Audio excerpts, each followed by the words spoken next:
Let me please now welcome Rich Karlgaard, the publisher of Forbes, and also notably, the founder of the Churchill Club.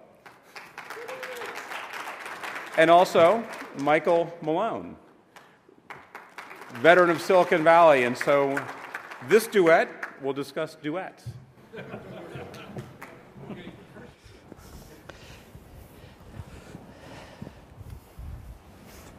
Well, welcome. I can say one thing with absolute certainty. There are centuries of experience up here, and we will... Mike and I came to work together actually when Tony Perkins, who was the unmentioned co-founder of the Churchill Club along with myself, starting a magazine called Upside. And it was back in 1988, and Tony and I determined one thing, that we wanted to catch the kind of spirit that a young writer named Mike Malone was exhibiting on a regular basis at the San Jose Mercury News. And way back in the mid-1980s, I remember the San Jose Mercury News Sunday supplement had a piece, The 100 Most Powerful People in Silicon Valley. And it was just devastatingly funny and learned and everything else. And Mike has gone on and written a number of great books, has added new vocabulary into the business language with The Virtual Corporation, a book that he did with Bill Davidow. He's written the definitive book on Hewlett-Packard called Bill and Dave. He originally came to fame with a book called The Big Score. And he has two out in the last couple months. One of them is on the history of memory, the guardian of all things. And your piece, you have a piece in the op-ed page of the Wall Street Journal. Tomorrow. So save yourself $28 and just read the Wall Street Journal piece. So Mike and I have had fun as collaborators, and we're now collaborating on a book. And the book is tentatively called The Power of Pairs. And all you have to do is look at the history of Silicon Valley, from Bill and Dave to Gordon and Bob to Steve and Steve to Sergey and Larry, and everything in between and everything going forward, to see how important the right paired relationships can be to really propel startups forward or organizations forward. And it's interesting, in the whole literature about successful businesses, you see books that fall into two camps. One is sort of the heroic individual. Walter Isaacson's book on Steve Jobs is a perfect example of that category. Then there are books on teams. Jeffrey Moore's books really get into that, Crossing the Chasm.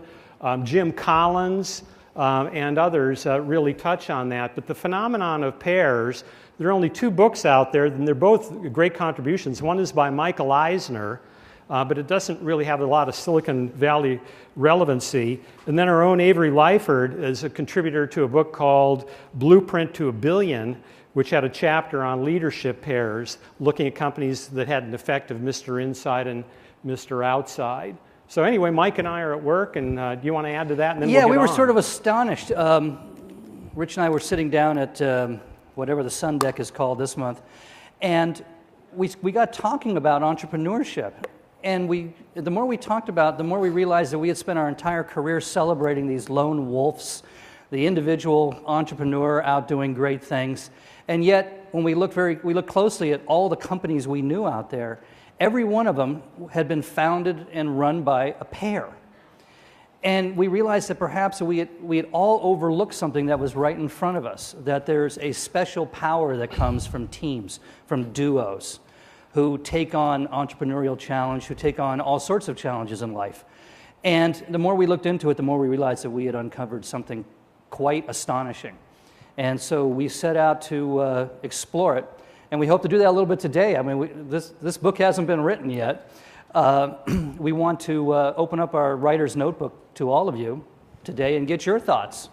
Any good input on this, and we'll put it in the book, and we'll acknowledge you in the front. So this is your chance to be in a book. One of the things we discovered is it's been a theory of ours. The other thing Mike and I had in common is that after Upside magazine, Steve Forbes hired me to start a technology magazine for Forbes called Forbes ASAP, and I edited that for 6 years, and then my successor was Mike. And the interesting thing about a magazine on the future and about technology that only came out 6 times a year is how do you cover something so fast moving when you're only coming out 6 times a year? And so the object of the magazine was to really step back and look at the patterns. And I remember one of the early pieces by Tom Peters in Forbes ASAP was that as business begins to move faster and faster, as the tools of business, microprocessing power, storage, bandwidth, as they all evolve in the direction of infinite and free, they never become quite infinite and quite free, but they have steadily moved in that direction as long as we can remember. As it moves more and more in that direction, then the deciding and decisive factor for businesses will be creativity. And therefore, he said, businesses should look to Hollywood and the music industry and for inspiration. And he said, and this is in the mid-90s, he said, name a corporation that was founded 18 months ago and already has $500 million in revenue. These are $1990. And it was the latest Rolling Stones tour. So it said this will be the future of business. And when you look at the creative arts, you furthermore see the power of pairs, particularly in popular music going all the way back to Broadway, certainly with rock and roll music, Lennon and McCartney, Jagger and Richards, and on and on. So why would you, you've written the definitive book on Hewlett-Packard. You're writing, as much as you want to talk about it, the definitive book on Intel. Yeah. And you wrote the original business plan for eBay for Pierre and Jeff. Right. So you've been up close and personal with a lot of very successful pairs. Yeah, it's kind of from embarrassing because I had these pairs in front of me my entire career, and I never really noticed that they were pairs. I was locked into that notion of the great individual entrepreneur. But yeah, I can remember Pierre and Jeff sitting at a table with a case of Jolt Cola. That was the beginning of eBay. Tom Siebel and Pat House with Siebel Systems. They were wearing designer clothes, sitting at Army surplus desks. I was in meetings with Hewlett and Packard and listened to them finish each other's sentences, basically the ultimate pair. And then I saw a case of a pair that was incomplete, and that was Noyce and Moore. You have 2 great men, but between them, I don't think they could have run Intel. They needed the third character. They needed Andy in there. So in a sense, Noyce and Moore were one side and Andy was the other. And it's been true all the way through. I've been covering this valley for 30 years. I grew up here. The more I look at it, the more I realize they're all pairs. You know, what strikes me is that in the case of Steve Jobs, and I think that Walter Isaacson's book, which was so great and so thorough and so honest and brave, hinted at things that maybe could have been teased out more. And that was that Steve Jobs, throughout his career, was exceptionally good at pairing up with the right person at the right time. Absolutely. Whether it was Steve Wozniak in the very beginning or at the very end with Tim Cook to run the company and to create really the greatest creation of all, which is the modern Apple. Right. And with Johnny Ive to make sure that those Apple products always had the soul of Apple in them. Absolutely. And I was actually there at the beginning of Apple because I saw Woz and Jobs and Fernandez, who was sort of a third party who disappeared, buying the original parts for the Apple I at Owen Wetzel's hobby shop in Westmore Village in Sunnyvale. If you ever want to go there, there's no shrine there yet, but it's at the corner of Fremont and Mary in the Westmore Shopping Center. It's the Hallmark shop now, but that's where they used to go to buy all the parts. And I can remember very vividly that Steve was standing in the background while Woz was buying all the wires and the alligator clips and everything else. And I can remember the very first days of Apple up on Bub Road. You would go into Steve's office and he would have posters and books of philosophy. And you walk down the hall and there was Wozniak, and he was a little gnome buried in piles and piles of electronic test equipment. To the point he was so immersed in the technology. I walked in once, and each time he turned on the Apple I, he had to rebuild the compiler. and he would talk back and forth to the computer. I mean, stuff would come up on the screen, he'd say something, and the computer would put something up, and it was as if he was literally talking in assembly code to the Apple I. And so the difference was really obvious. Who was Mr. Outside, who was Mr. Big Thinker, Philosophy, Marketer, and who was the guy that was actually building the damn thing. And Jobs was very brilliant at finding just the right person all the way along to be that other person. They never got much credit, because that was Steve's job, but there was always somebody there. Well, I'll share a quick anecdote, and then let's shift gears and talk about what is useful from all of these observations. How can we kind of codify this Right. In a way that people can say, that's the lesson I want to follow, or that's the lesson I want to follow, and so forth. But the quick anecdote is that in May, I was on a flight from San Francisco to Orlando, and sitting across the aisle, a couple seats away, was a late middle-aged guy with a big backpack, and the entire flight, except when we were below 10,000 feet, you're not able to have electronic equipment on, he was immersed in a Nintendo Game Boy the whole flight. We refused lunch, refused any ministrations from the attendants. It was all about the Game Boy. He passed unnoticed. Nobody seemed to know who he was, and it was Steve Wozniak. 60 years old, 61 years old, playing with a Game Boy. And what strikes you is that, and I think he wouldn't deny this, you know him fairly well, that he's a big kid. Yeah. And he was a big kid before he became Right. a pal and compatriot of Steve Jobs. He's been a big kid after. But for about a 5-year period, from 1975 to 1980, he was the most productive engineer in computing in the world. He was the Mozart of computing. Now, what was it about this relationship, you think, with Steve Jobs that turned him from a big, overgrown kid into a genius? There was a wonderful complementary match of their personalities. Not always good. I mean, Wozniak was trusting and naive. I always called him the Candide of Silicon Valley. And Steve was brilliant, visionary, and manipulative as hell. And he knew how to manipulate Woz to do great things. No Steve Jobs, and Woz would just be getting his gold watch from Lockheed after 40 years of work. I mean, it's absolutely the case. They brought out the best in each other. And in many ways, I'm sure even Woz would say that Steve brought out the best in him. And being the ace of the base and radio-controlled planes, probably. Yes, yes. And the big ham radio whip on his car. Yeah. That would have been Woz. No question about it.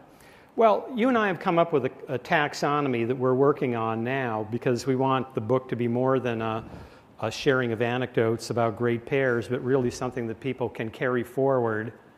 And so we've worked on this, but at some point, maybe with 10 minutes to go, we'd love to start hearing your stories. And I'll just insert an idea here that if you have any story, if you'd like us to talk to you about this book, send me an email. My address is rkarlgaard, first initial last name, @forbes.com. Let me see a show of hands real quick. How many of you have been in a partnership, business partnership? Okay. How many of you started a company with somebody else? Okay, see, now that's telling right there. How many of you started a company by yourself? Very interesting. So the duos actually are greater than the solitary individuals. And I realize this piece I have in the Wall Street Journal tomorrow, I fall into the same trap. One of the people I celebrate is Al Shugart. Al Shugart was one of the great eccentric characters of Silicon Valley. He basically invented the 5.25-inch floppy, then he invented the 5.25-inch hard drive. Remarkable character, and I'm giving him all the credit in there, and I don't mention that without Finance Connor, there would have really been no Al Shugart building Shugart Associates or Seagate. So I think that's one of the problems I think we run into. It's easier to talk about the one person than it is to talk about the two. It makes it complicated when you have to talk about two people. Well, Hollywood likes their heroes, but they also like Butch Cassidy and the Sundance Kid. Yeah, and we don't have enough of that. And this valley is the story of, that's perfect. Butch Cassidy and the Sundance Kid. The one guy's a gunman and the other guy's the planner. Well, tell us about some of the archetypes then you see out there. And one of the interesting things is that sometimes opposites attract, sometimes they repel each other and nevertheless form a very effective team. Sometimes it's two peas in a pod doing something, but in all cases it's to get to the cliche that the sum of the two is greater than the individual components. Yeah, the more we looked into this, as Rich said, we're trying to develop a taxonomy of pairs and the different types, and we've come up with, I think, 10 at the moment, and we'd be real interested in hearing from you guys if you have any additional ones. So let me go through them. I'll give you the titles of the types. Number 1, together we're more than two. And these are fulfillment partnerships, pairs that are composed of two individuals whose lives and careers have remained incomplete and unfulfilled until they team up. Okay? We see that a lot in sports. You know, the pitching duo, the battery. Look at Matt Cain. He was a good pitcher, but he pitched the perfect game this year now that Buster Posey's around. We see that a lot in people who worked at middle levels of large companies and all of a sudden teamed up and changed the world. Yeah, let me add a personal story there. That my best friend from high school just won the National High School Track and Field Coach of the Year, and he and I were on the same team, and he was a kid of just incredible courage and work ethic. And the problem was he was tiny, just physically immature. And he eventually grew into a normal person, but you see him in our team photos, and it looks like he's standing in a hole of about 6 inches, holding his pants in back. He's that small. And the coaches used to ridicule him. And he never forgot that. And he ended up physically maturing and going to college and becoming a pretty good, well, it was then NCAA Division II cross-country runner and miler, but he never forgot what it was like to be treated the way he was. And so he had this burning desire to be a coach, to lend a hand to the kinds of people that he once was. Maybe not the star of the team, but somebody who really had their heart into it. And then another coach, his co-coach, is somebody who was similarly felt that he was ruined by just purely stupid high school coaches, didn't know what they were doing. And he vowed that he would be the most learned coach. He would know everything about VO max, hematocrit, proper training and everything. And these two have combined to create this dynasty in high school track and field and cross country, and culminating one of them winning the National Child of the Year. But both had this burning desire created by the lack of fulfillment they had as young men in high school themselves. One who was the object of ridicule, and one who was the victim of stupid part-time coaches who lorded over, used their authority to impose their stupidity on them. Number 2, yin and yang. These can be described as complementary partnerships.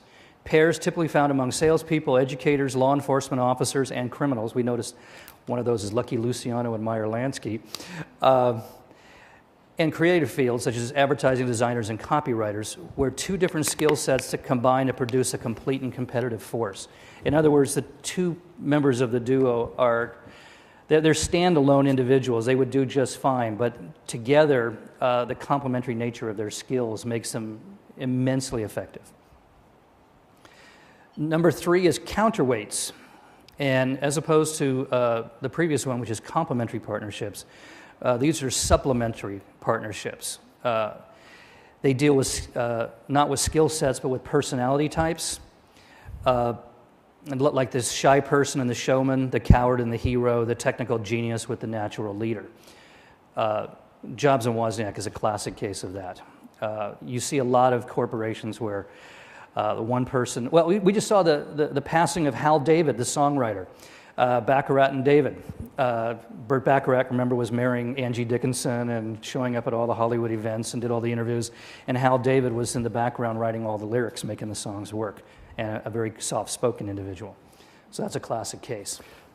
Well, Avery Lyford in in his contribution, talked about Mr. Inside and Mr. Outside, which is a paired combo that you see. And it's interesting that mirrors a lot of introvert-extrovert combinations that you naturally find. And there was a book out earlier this year, and I forget the name of the author, but she was a refugee from Wall Street. And the Wall Street culture just burned her out, even though she was quite successful at it. And she determined in her burnout phase that she was naturally introverted. Now, introverted doesn't mean that you're shy necessarily. It can correlate with that. It simply means that you draw more energy on your downtime, thinking and reading and running and solitary activities, than you do with your association with your fellows. And an extrovert is the opposite. An extrovert is energized by interactions.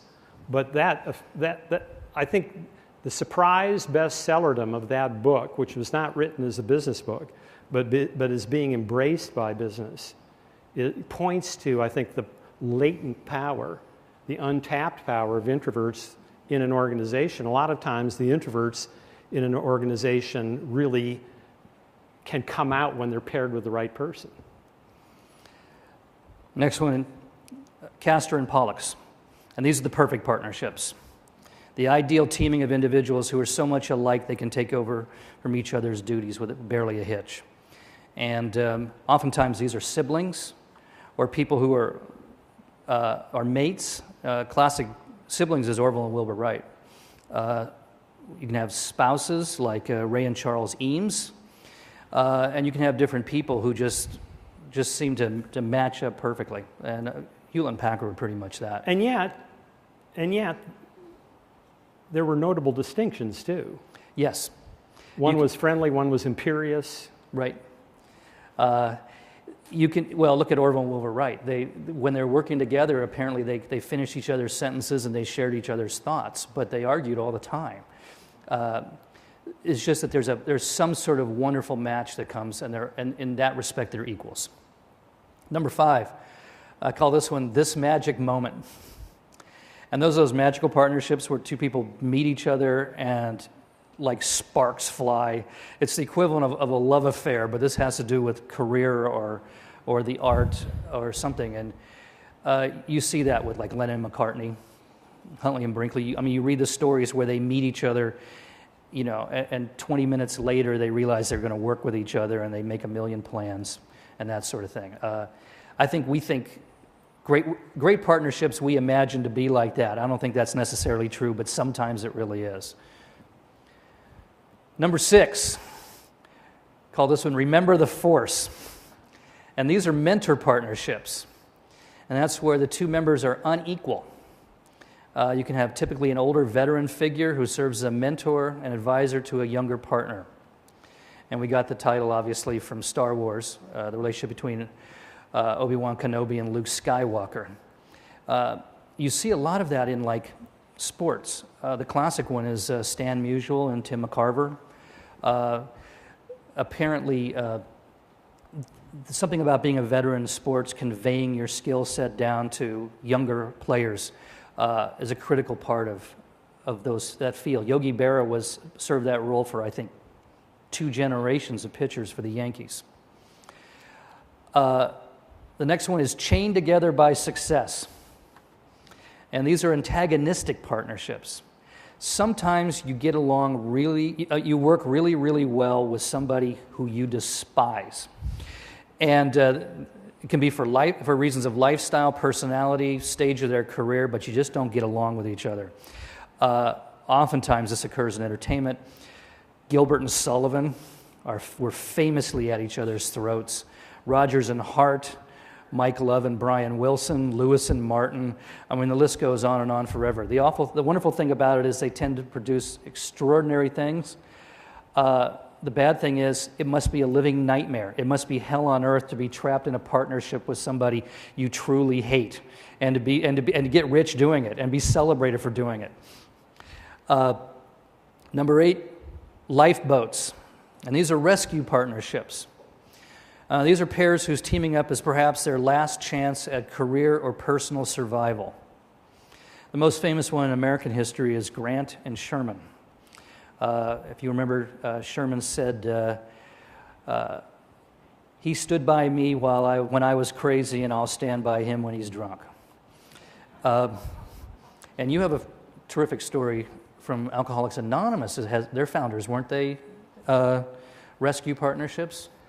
Yeah. Well, the two founders of Alcoholics Anonymous, one is Bill Wilson, Bill W., who really invented what we think of as modern equity analysis. And he invented this field in the 1920s. He simply because he was a drunk, I guess, and he couldn't stand working in an office, and he used to ride up and down the eastern seaboard on his motorcycle, and he found a number of big stock investors who would buy his reports.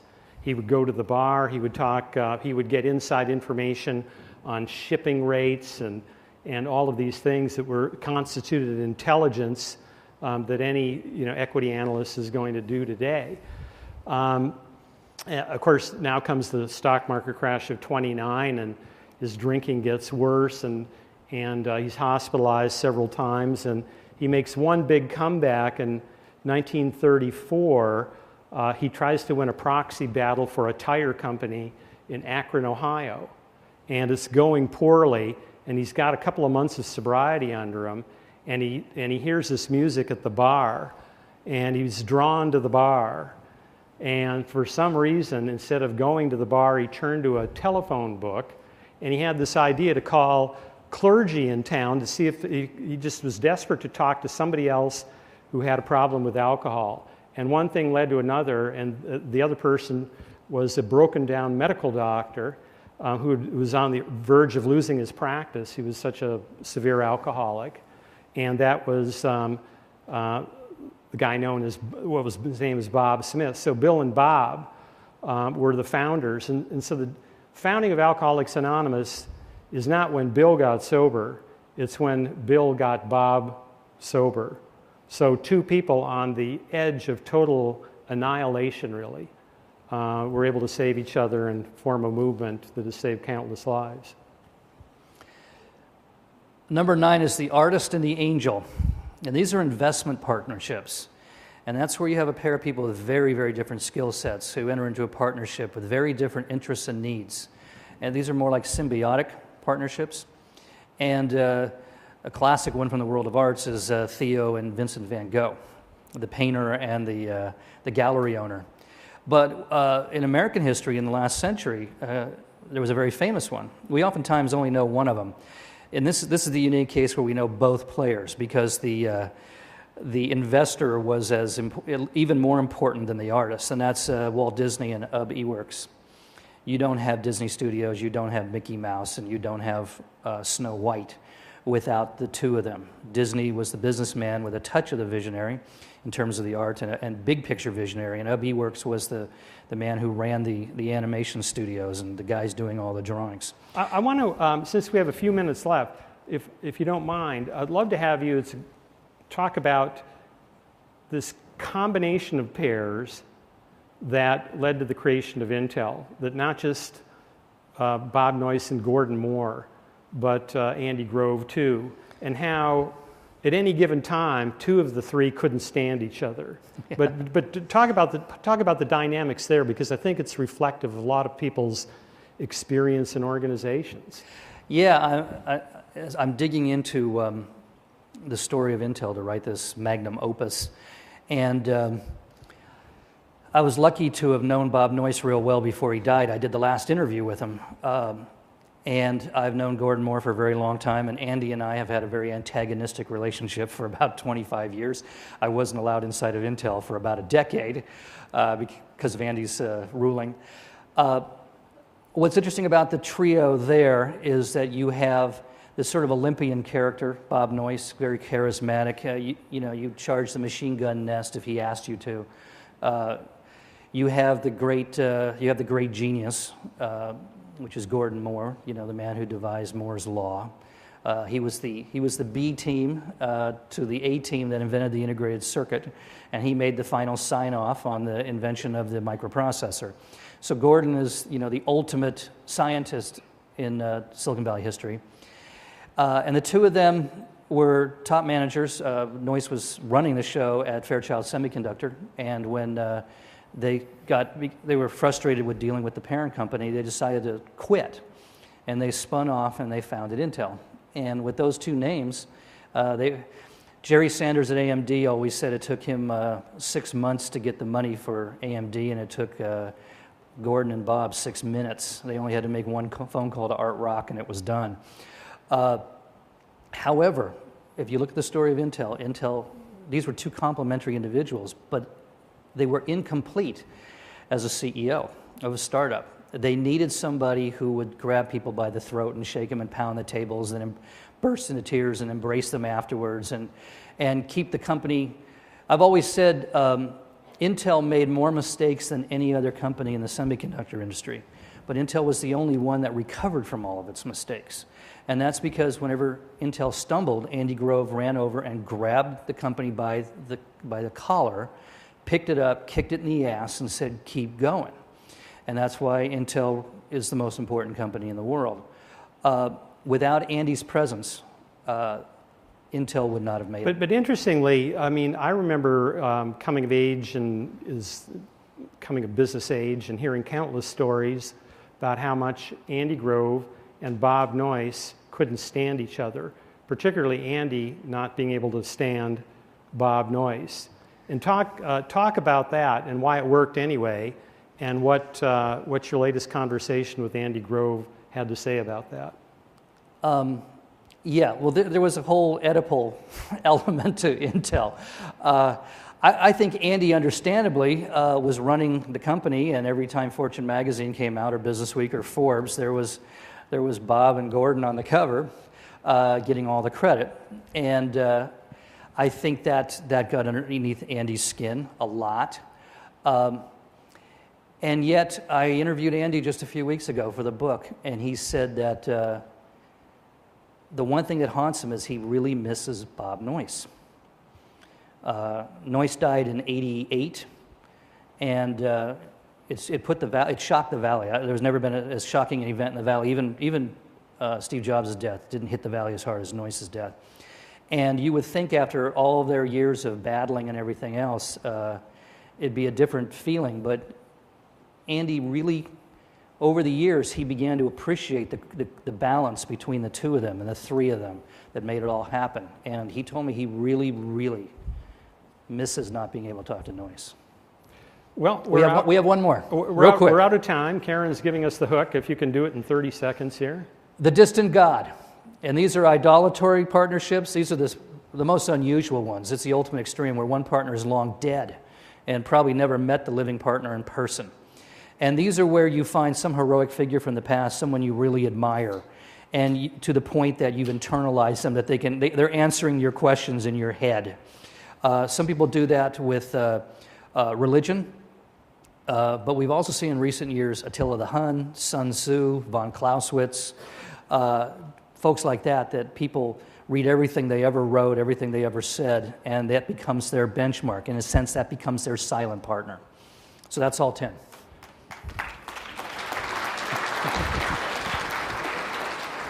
Rich and Mike, thank you for providing these perspectives and insights. And now we're going to pause for an idea bite from Stephen Todd, who is an associate fellow at Oxford University's Said Business School and our partner in doing the Oxford Union debate earlier this year.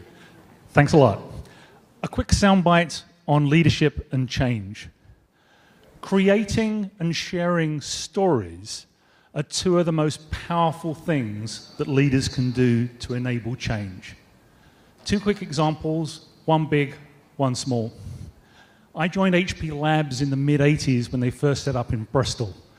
And we grew from nothing to 350 scientific staff in about 18 months. But after a few months of being there, HP announced a worldwide 5% pay cut, which was the most positive experience in my working life, and all the other people were there, because of the way HP did it, including such subtle things as everybody got a 5% pay cut, all managers above a certain grade got 10%. And that reinforced all of the values of the organization as to why we joined. The second small example is about Don Hammond. Don Hammond was an amazing HP veteran, successful entrepreneur in his own right, who came out of retirement as a favor to Bill and Dave to get the culture of HP Labs in Bristol right. And I remember Don Hammond on his hands and knees clearing up coffee spills in the coffee area because it was his place, and that's what we did in our home. Over the last 25 years, I've shared those stories countless times with people in trying to explain how I believe leadership and change should run. What stories do people tell about how you lead change? And what stories will they be telling about how you lead change in 25 years' time? Thank you very much.